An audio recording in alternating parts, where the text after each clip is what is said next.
గొప్ప మహానుభావుడు మరి దాసనారాయణరావు గారు.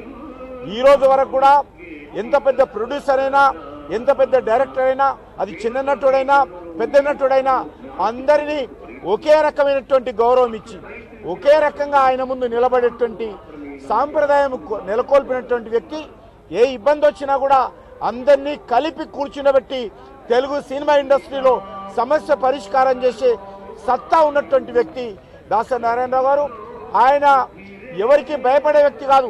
అది ఎంత పెద్ద నటుడైనా, ఎంత పెద్ద ప్రొడ్యూసర్ అయినా, ఏ ప్రభుత్వం ఉన్నప్పటికీ కూడా ఎవరికి భయపడకుండా వాస్తవాలు చెప్పి చిన్న సినిమాలను బతికించినటువంటి వ్యక్తి, చిన్న సినిమాలకు జీవం పోసినటువంటి వ్యక్తి, చిన్న సినిమాలకు అండగా ఉన్నటువంటి వ్యక్తి, చిన్న నటులకు ఆయన కొత్త జీవితం ఇచ్చినటువంటి మహానుభావుడు దాసనారాయణరావు గారు.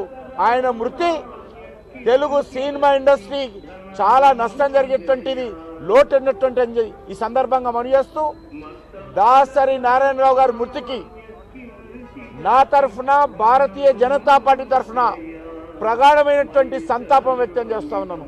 ఈ దేశ ప్రధానమంత్రి అయినటువంటి నరేంద్ర మోడీ గారు, ఎందుకంటే దాసరి నారాయణరావు గారు ఒక పార్లమెంట్ సభ్యుడిగా, ఒక దేశ మంత్రిగా కూడా ఆయన పనిచేసినటువంటి వ్యక్తి. దాసరి నారాయణరావు గారి మృతికి నరేంద్ర మోడీ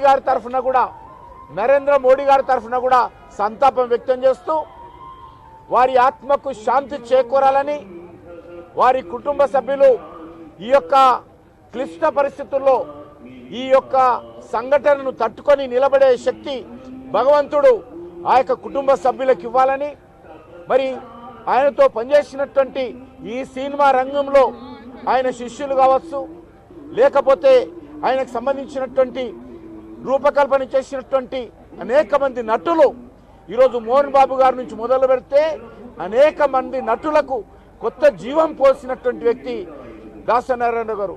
అందరికీ కూడా నేను ఈ సందర్భంగా భగవంతుడు వాళ్ళందరికీ శక్తినిచ్చే విధంగా ఈ విపత్కర పరిస్థితుల్లో వారికి అండగా ఉండేటువంటి వ్యక్తులందరికీ కూడా నేను మనస్ఫూర్తిగా ధైర్యాన్ని వ్యక్తం చేస్తూ వారి ఆత్మకు శాంతి చేకూరాలని భగవంతుడిని ప్రార్థిస్తున్నాను.